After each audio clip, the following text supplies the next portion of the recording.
Each year at the Harlington Air Show in Texas, it's always the flying fortress that the crowds look for. Steeped in tradition, the Boeing B-17 is more a legend than just an aircraft. But the legend is as much about men as it is about the fortress. Men of vision and men of courage.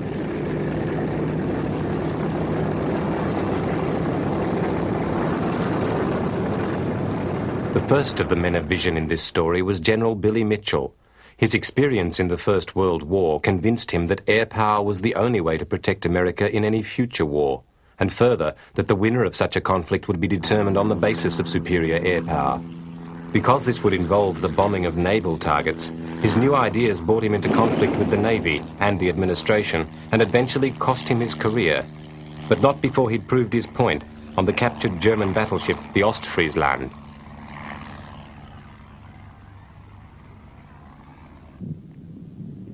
From 1930, staggeringly swift advances in bomber design became the norm, with the frail biplane technology of World War I swept aside by new metal monoplanes, starting with Boeing's B-9. But funds for military aircraft were always low, and the role of a bomber in an America committed to peace was hard to see, especially as the Navy had by now well asserted its responsibility for dealing with any enemy ships at sea. The inter-service rivalry of this era was to have a continuing influence on the development of the bomber throughout the 30s, though clearly some bomber force had to exist, even if only of token strength. The career of the B-9 was short, replaced by the B-10, which itself marked another huge step forward in design. But apart from exercises, the only action they saw was in use against the effects of natural disasters, like airdrops to the victims of floods. In this, they did provide a unique service, and with the Air Corps always keen to demonstrate its usefulness to the public, they were rapidly on hand wherever disaster occurred.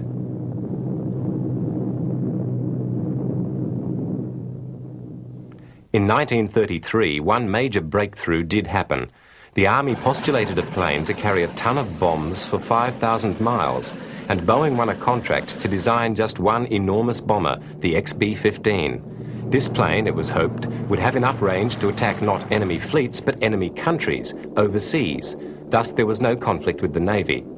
Because of its size, the XB-15 was not completed until 1937, and although it saw considerable service as the C-105, a military transport, it really was more of a guinea pig to explore the theory of extra-long-range bombing. And with the Army backing the project, the engineers were able to develop technologies that were to stand both Boeing and the US in good stead in the years to come. First to benefit was Pan American Airways, who needed long range for its commercial flying boats.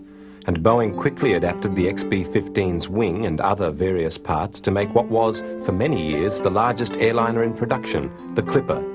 This idea was successful, and Boeing gained more experience with large planes.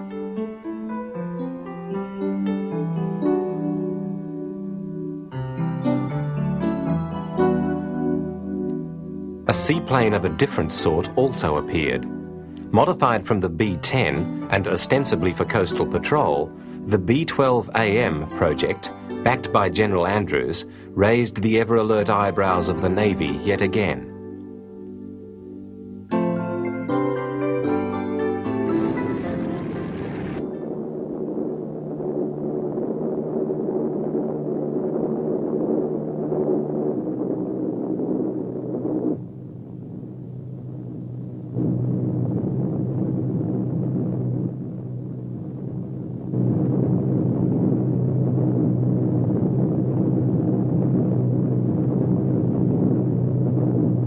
Early in 1934, the Army called for designs to be prepared to replace the B-10 with a plane that had roughly twice its bomb load and range.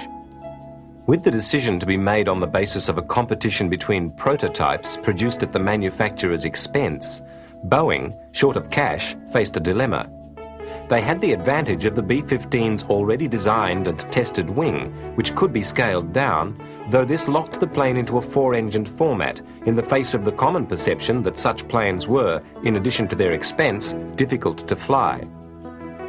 Incorporating features of their successful airliner, the Model 247, as well as exploiting advances made in developing the XB-15, Their plane was to prove, however, to be relatively easy to handle, with the extra power being used not to increase the size of the plane, but to increase its performance. Through a long series of tests, the specifications were refined to what was to be the Boeing Model 299.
Gambling on the advantage its design gave it over its rivals, the company proceeded, with borrowed cash, to build the plane.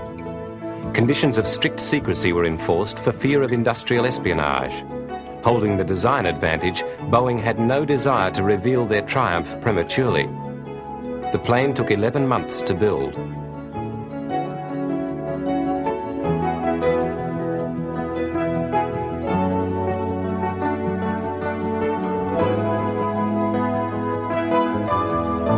On the 1st of July 1935, the mystery ship was wheeled out of its construction hangar, and immediately it was apparent that this was the most advanced bomber yet built. Capable of carrying 2.5 tons of bombs 2,000 miles at over 200 miles per hour, armed with 5 machine guns, she was clearly representative of a new generation.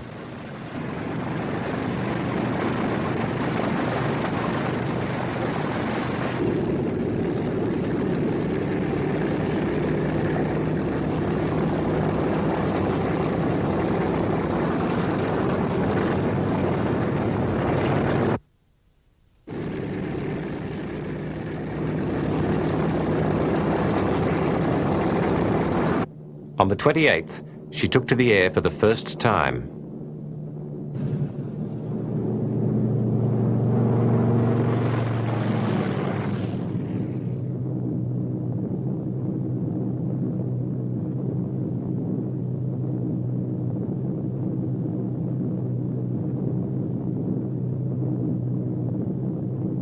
The claim, "We've got a winner," was one that, with some justification, the Boeing company had made before.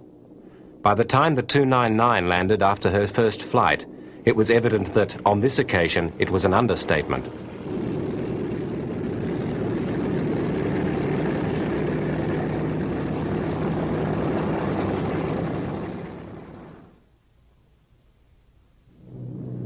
On August the 20th, 1935, she was back in the air for the flight to Dayton for the competition, and completed the 2,000-mile journey in the then astonishing time of 9 hours, which was faster than any of the Army's fighters of the day could manage. Notwithstanding the worry this must have caused about the performance of their pursuit planes, the Air Corps was pleasantly excited by Boeing's big new bomber.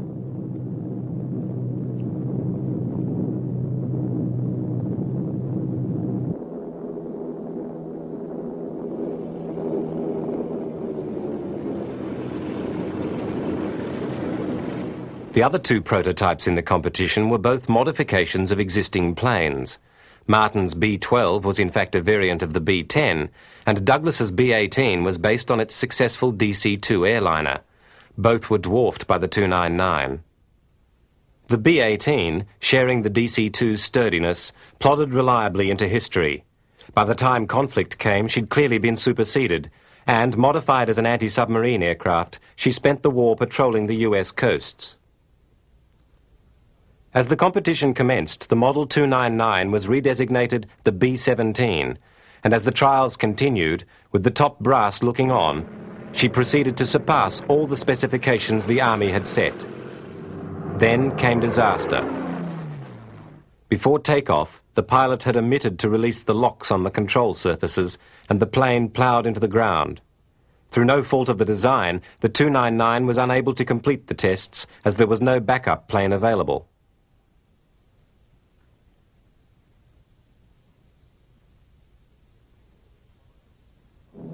In the furor that followed, despite the pleading of the Air Corps that they wanted the B-17 regardless of the crash, the service chiefs intervened, and almost by default, the majority of the orders for new aircraft went to the B-18. The pleading of the Air Corps did, however, see an order placed for 13 Boeings, to be known as YB-17s. The engineers went literally back to the drawing board, and the new planes incorporated extensive modifications. Again, it took 11 months to produce the first plane, and by then it was 7 foot longer and 1 ton heavier than the 299 had been. With such a small production run, the new aircraft were virtually handmade, modern technology being coaxed together with manpower and methods perhaps more appropriate for building buggies.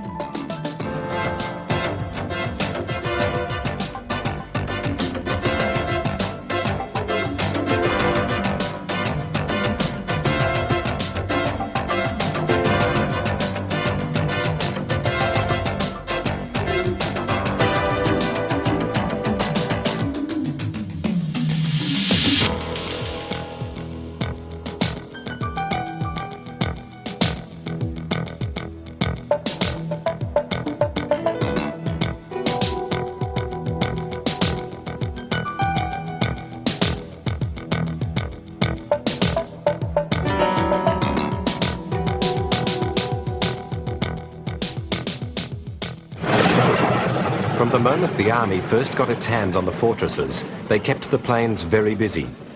General Andrews was determined to show them off, to win public support for an expansion of the Air Corps.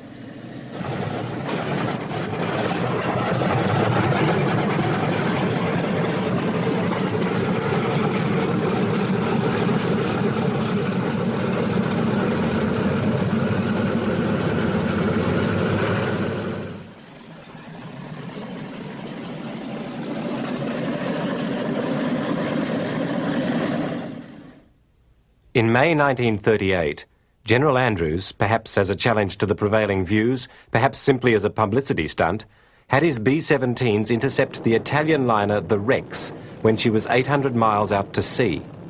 The interception was a great success, so much so that the Navy, infuriated at the intrusion into its realm, had directives made that limited the Air Corps to operations within 100 miles of the coast.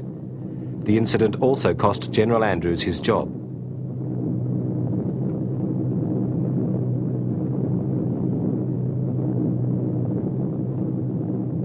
The chief navigator on the flight to intercept the Rex was another man who was to greatly influence not only the B-17 story, but indeed the successful implementation of the whole theory of strategic bombing, Curtis LeMay.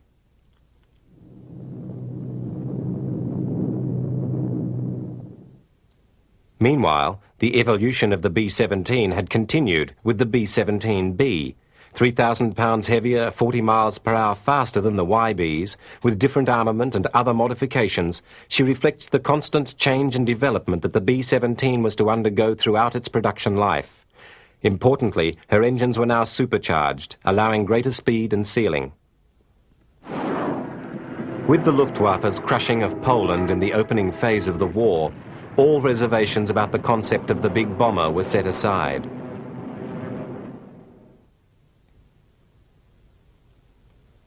The first fortresses to see action, B-17Cs and Ds, were those provided to Britain, where they were called Fortress 1. But the early British experience was very unsatisfactory, highlighting, among other things, the lack of effective rear armament.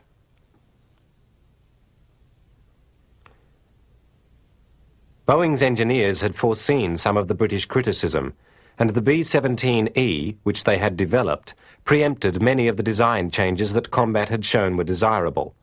It also incorporated the reshaped tail. The E was so extensively redesigned that it was almost a new plane, displaying the distinctive lines of the classic B-17.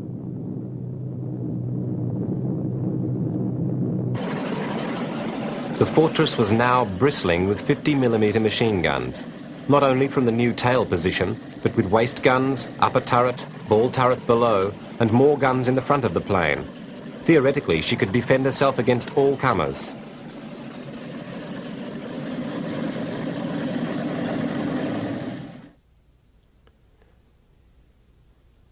But only the earlier shape was available when the US was pulled into World War II by the events at Pearl Harbor.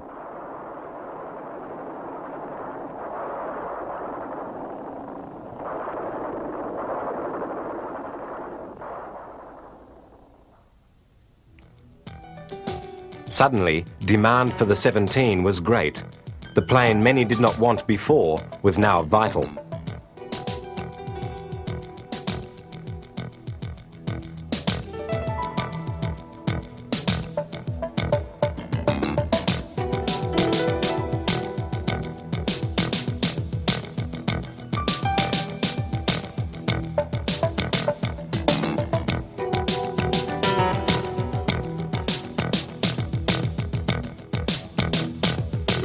Production was reorganized and factories mechanized as America turned to the war effort.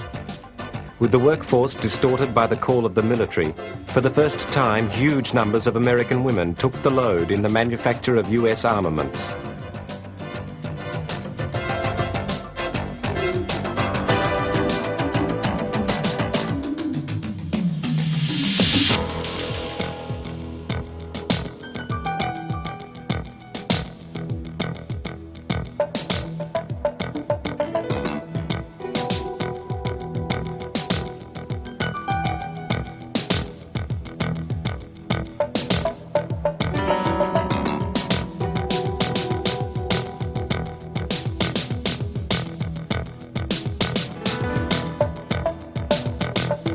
To work in confined areas, aircraft manufacturers deliberately hired little people.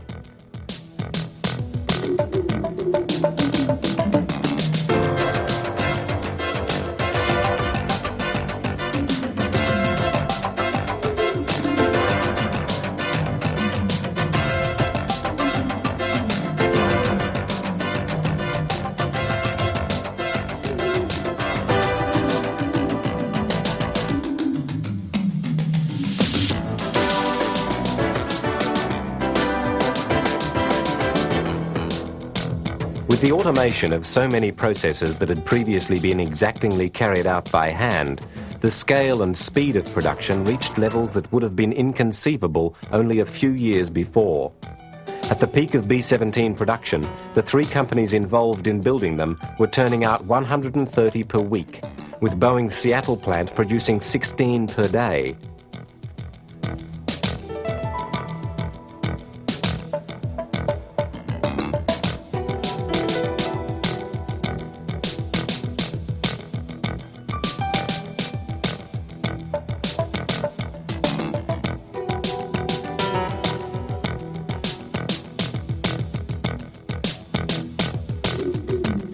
As fast as they were turned over to the Army, they were sent into action.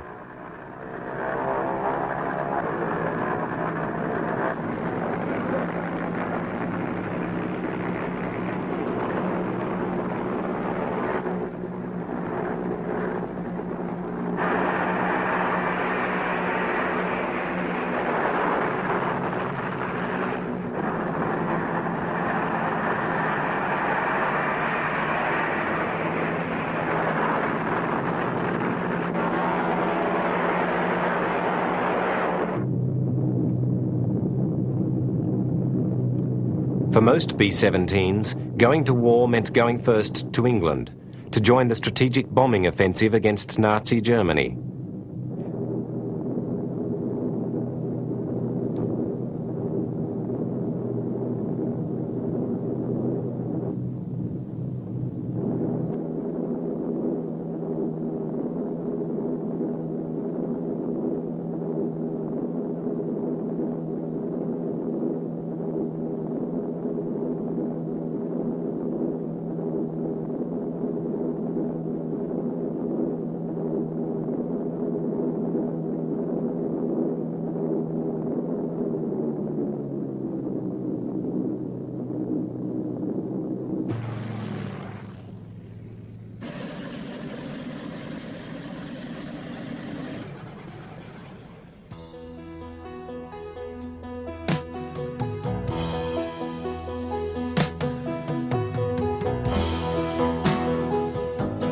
Ground crews worked ceaselessly on the fortresses, readying them for their missions over enemy territory, ensuring that the planes gave their crews the best possible chances of success and survival.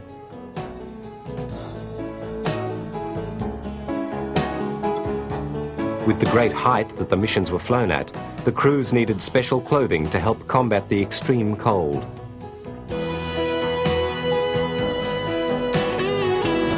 As preparations for a raid continue, bombs are loaded into the bomb bays.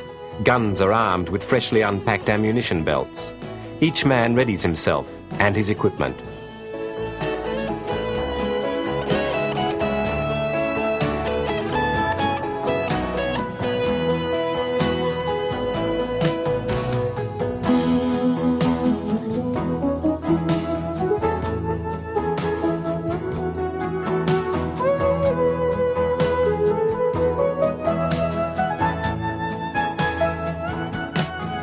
The plane comes to life with the business of war, and the men talk among themselves, trading stories and information about their jobs.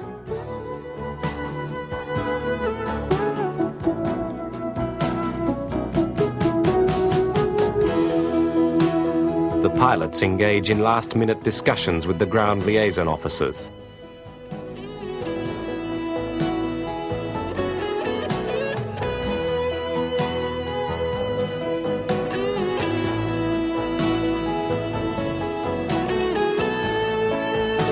Another essential garment for the gunners.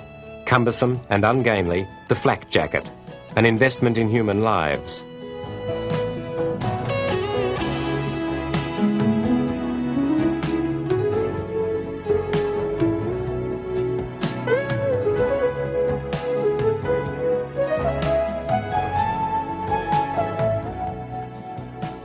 The throat microphone made for uncomfortable vital communications, especially when teamed with the oxygen mask.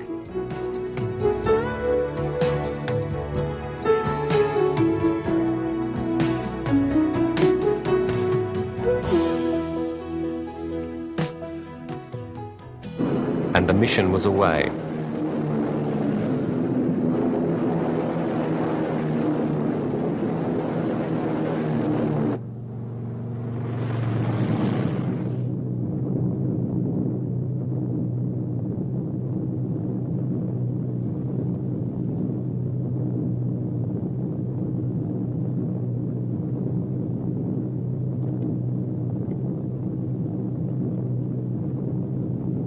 Flying towards Germany, weighed down by their bomb loads, the B-17's gunners have an all-important role. Their alertness and skill is the plane's only protection.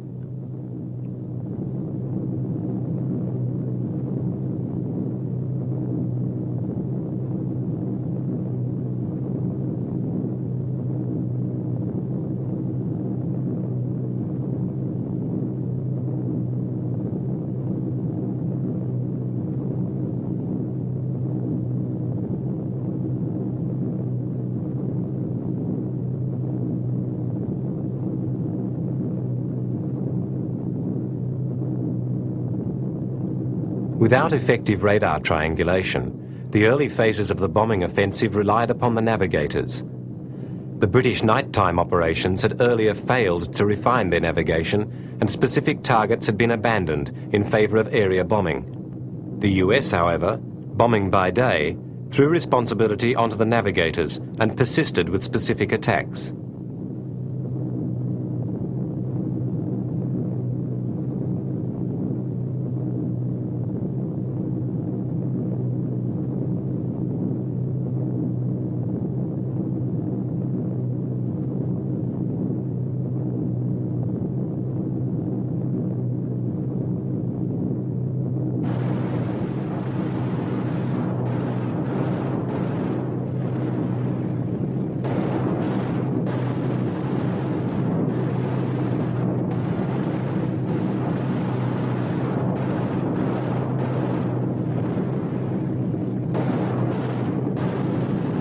It soon became evident that the expectation that the fortresses could fight their way to their targets and back were wildly optimistic. What had not been realized was that for a strategic air offensive to succeed, the prerequisite is control of the air. The British had mastered their airspace during the Battle of Britain and repulsed the Luftwaffe. But, similarly, without effective long-range fighter protection for the attacking bombers, this air offensive faced similar defeat. The Germans controlled their airspace, and their fighters cut swathes through the massed fortresses, leading to several pauses in the campaign and to fears that the whole concept would have to be abandoned.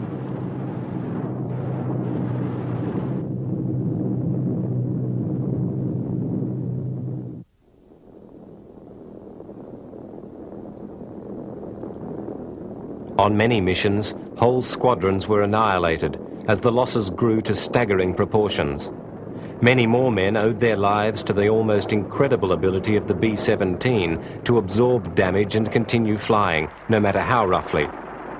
Many planes that made it back did so in conditions such that they were scrapped, but their crews still owed them their lives.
With varying effectiveness, 4 counters to the German dominance were developed. Firstly, under the direction of Curtis LeMay, radical changes were made to the formations that the fortresses flew, tightening them and grouping the planes to provide more effective mutual protection. By the time these formations were pulled tightly together, they concentrated 500 50mm machine guns in a hedgehog of firepower that, so long as the formation held close, made life for the enemy fighter pilots much more difficult and dangerous. The close box formation was very demanding of pilots and very tiring, and the risks of collision and of shooting one another down were increased. But it did, to a certain extent, work.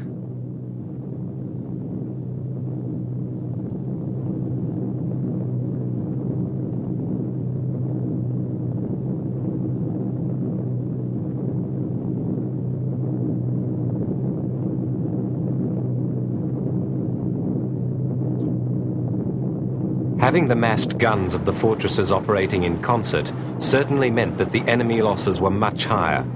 In fact, it is probable that the B-17s shot down more enemy aircraft over Europe during the war than all other US aeroplanes combined, making their gunners the unsung aces of the conflict.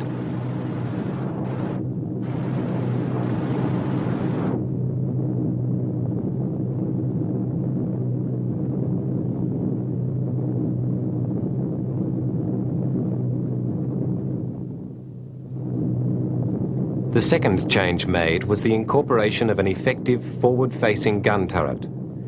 This chin turret was first added by the Douglas Company to fortresses it built, as a result of criticism that the plane was being routinely dealt with by the Luftwaffe attacking from straight on. It proved an instant success and was incorporated into all later B-17Fs and to the B-17G.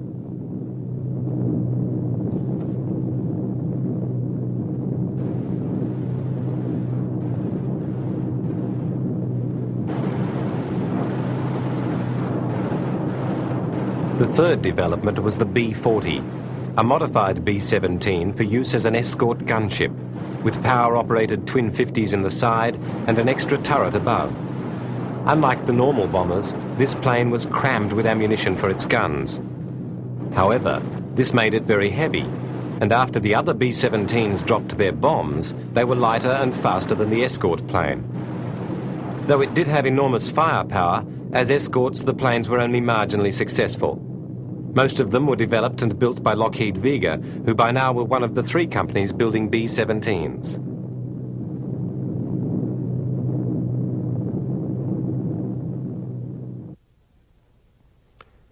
But the battle was, in reality, a battle for control of the air, and the most effective way to win that control was to develop long-range fighter escort aircraft.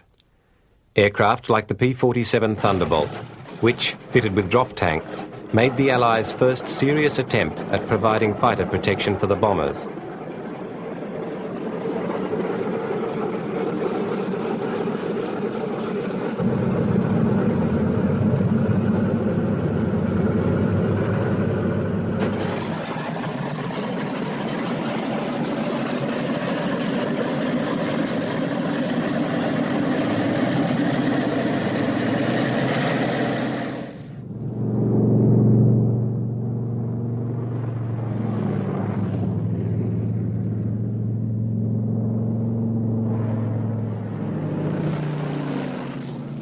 Also tried was the twin-engined P-38 Lightning. But the first to be effective, and probably overall the plane that turned the battle, was the famous P-51 Mustang. But all 3 of these planes played some part, all having long range, high maneuverability and heavy firepower. They became known as the bombers' little friends.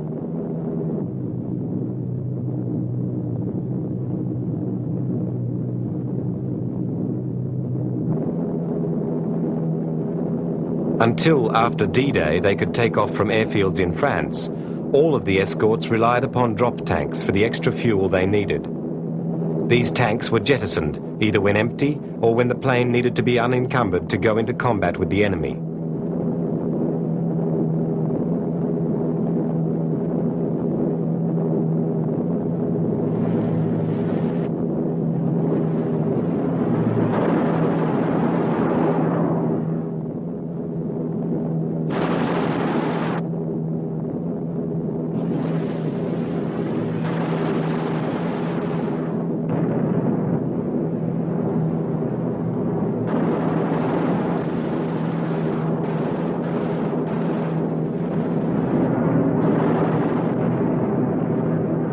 For most of the war, however, even with drop tanks, US fighter pilots were able to sweep the air of enemy fighters only for the first part of bomber missions. For the last part of the run, the 17s were on their own, and after the fighters finally had to turn back, they had only LeMay's tactics, the gunners' skill, and luck to protect them.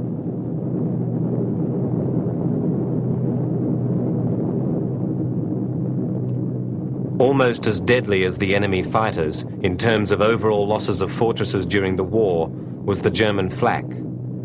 Unfortunately, the LeMay formations, which were effective against the fighters, only presented the flak gunners with fat, juicy, massed targets, and there was no defense against them.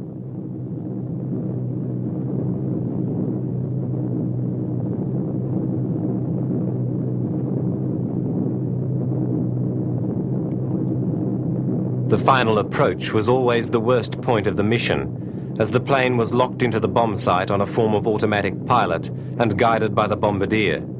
It was impossible to change course, and luck became their only ally.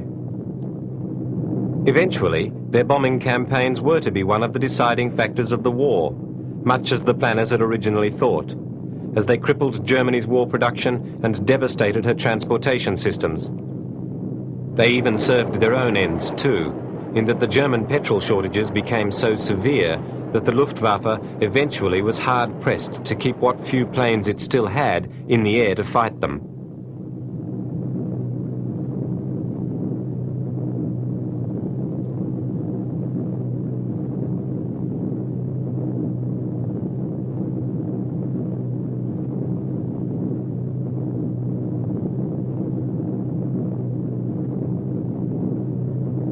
Here is what the mission was all about, what the B-17 was all about, the bomb drop.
Lighter and faster without their bombs, the returning 17s were still prey for German day fighters, with only the gunners for protection.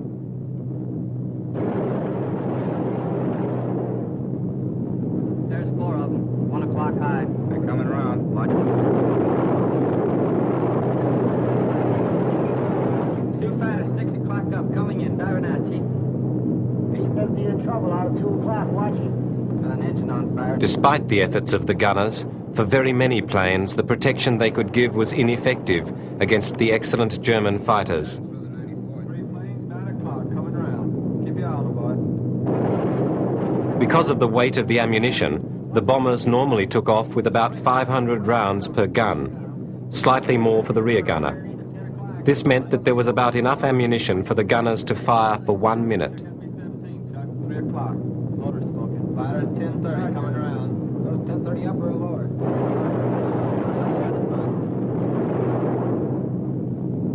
B-17 out of control at 3 o'clock.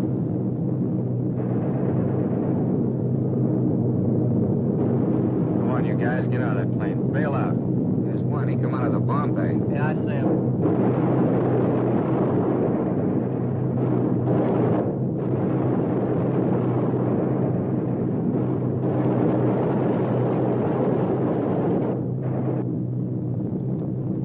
Even badly damaged, the strength of the B-17s often brought them home.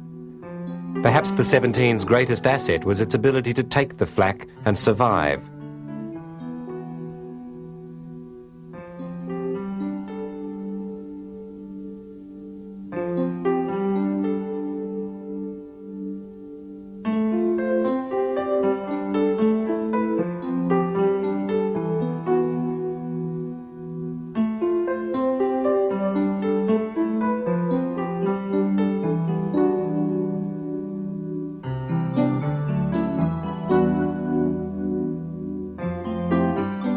Not all B-17 damage was caused by the enemy.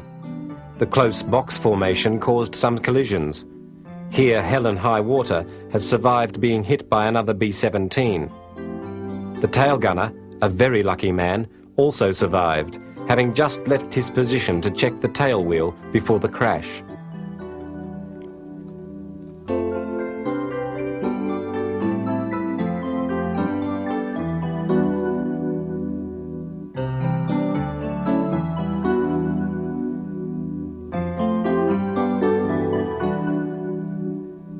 Many B-17s that struggled back too damaged to be repaired were used to cobble together composite planes, patchwork bombers, to help make up the heavy losses.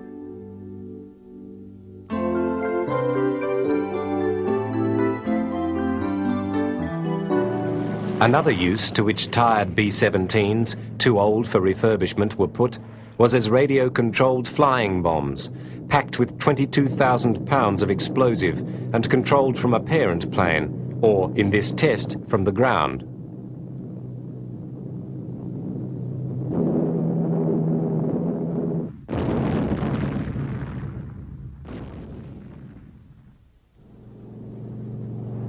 More successful was their use as launch platforms for guided bombs.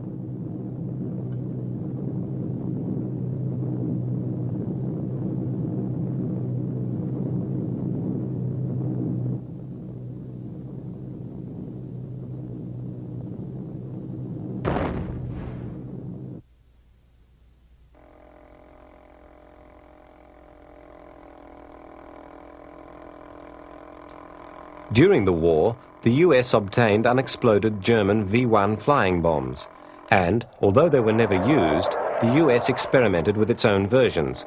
Some launched from ground ramps, but more often, to obtain maximum range, from B-17s.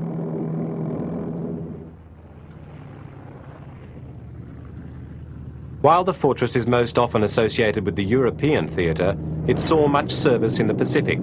In fact, it was the only four-engined bomber on hand when war broke out. The 17 saw service at Midway, Rabaul, and in countless other attacks against the Japanese, who, like Germany, really did not have an equivalent in range, lifting capacity, or versatility.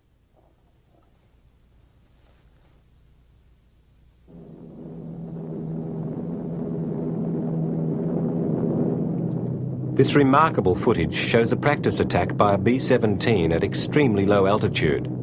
This in a plane that was specifically designed for high-altitude flying. The vast expanses of the Pacific, however, required more range than the Fortresses could offer, and soon B-24 Liberators, which had still greater range and fully automatic pilots, were to take over much of the heavy bomber role in the Pacific.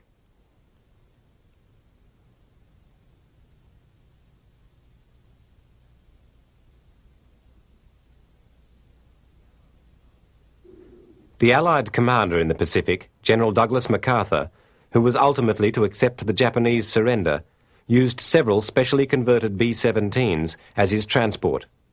Here, under the watchful eyes of his aides and military police, the general's luggage and doubtless top-secret information is being loaded aboard one of his personal planes.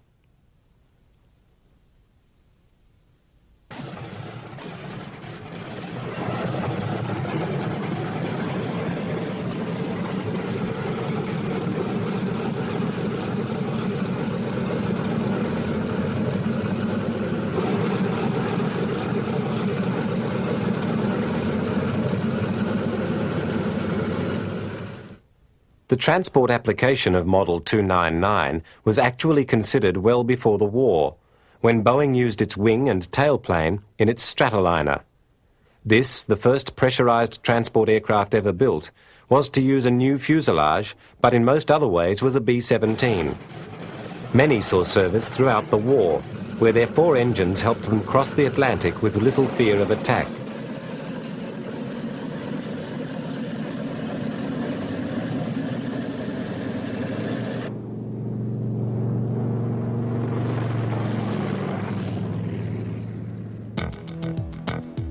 No Stratoliners were produced during the war, as Boeing's main Seattle plant, like that of several other manufacturers, was committed to Fortress production.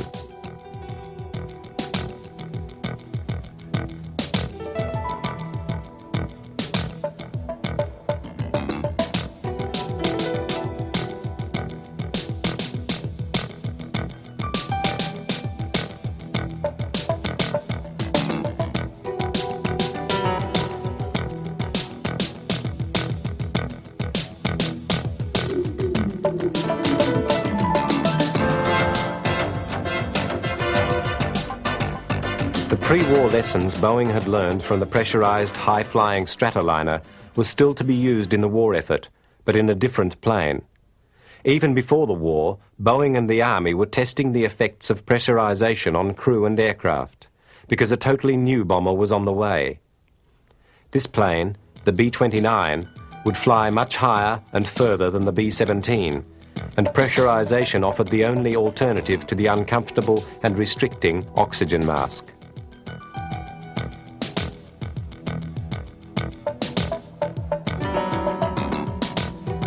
The B-29 Superfortress was a new generation of bomber, able to bridge the Pacific that had previously protected Japan from effective Allied bombardment.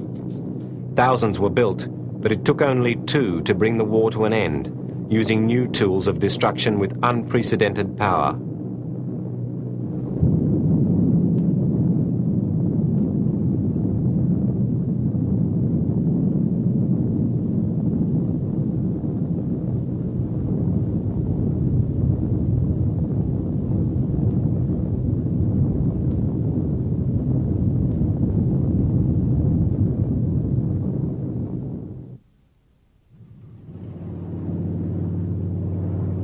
With such sophistication available to the Army Air Force, it would seem unlikely that there would be any role at all for the by now venerable B-17 to play in the post-war years.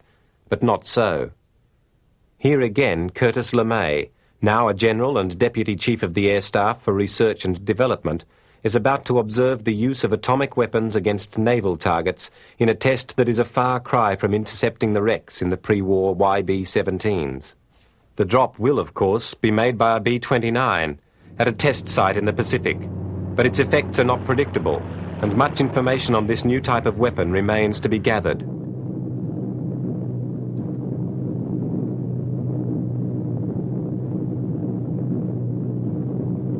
As the Superfortress's pilot and crew make their preparations for the bomb drop, other preparations are being made back at base.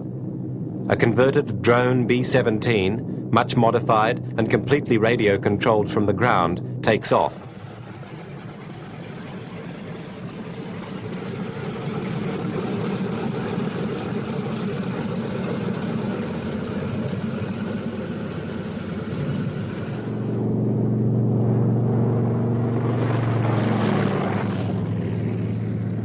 Once in the air, another B-17, refitted as a mothership and carrying airborne radio controllers, will direct the drones to the test site.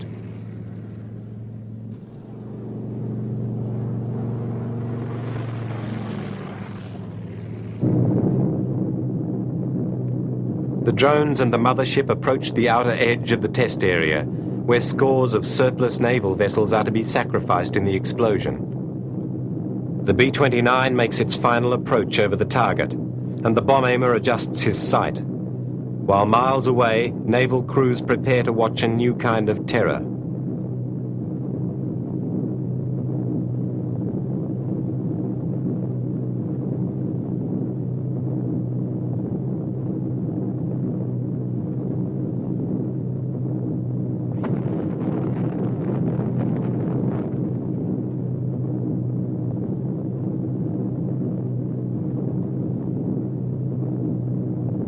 Seconds after the shockwave, the mother plane directs the drones into the atomic cloud, through which they fly, gathering data and samples in special collectors. The remotely controlled drones can go where no manned aircraft can safely venture, into the radioactive aftermath of the test.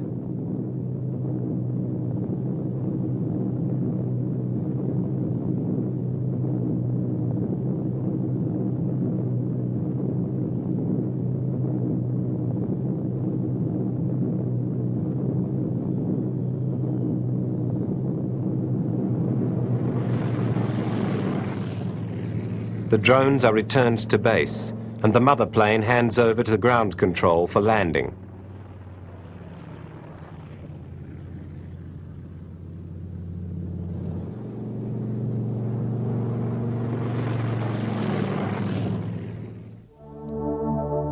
Once down, the drones are carefully tended by specially trained crew, who remove the samples collected by what is now a very contaminated aeroplane. The samples are dispatched, and the aircraft given a thorough hosing down with special equipment. The radio-controlled drone could hardly have been envisaged by the designers of the Model 299.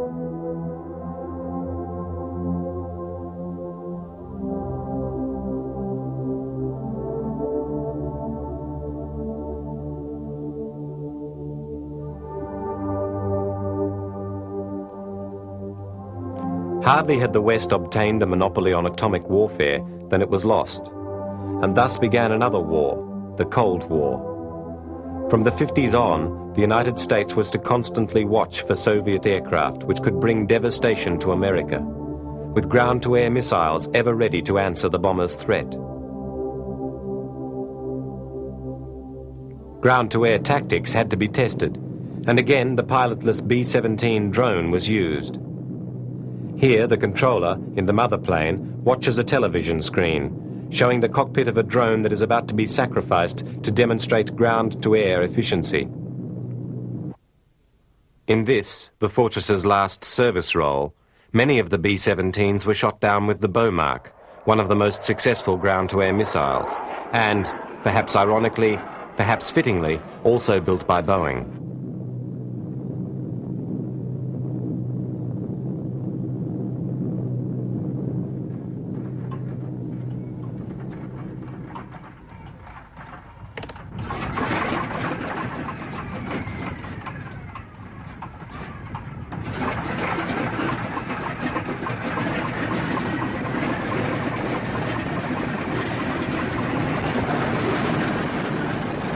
It may seem sad to think that the Fortresses were used as disposable items after the war, but they had been designed strictly as bombers, and their cramped interiors did not lend themselves to peacetime purposes.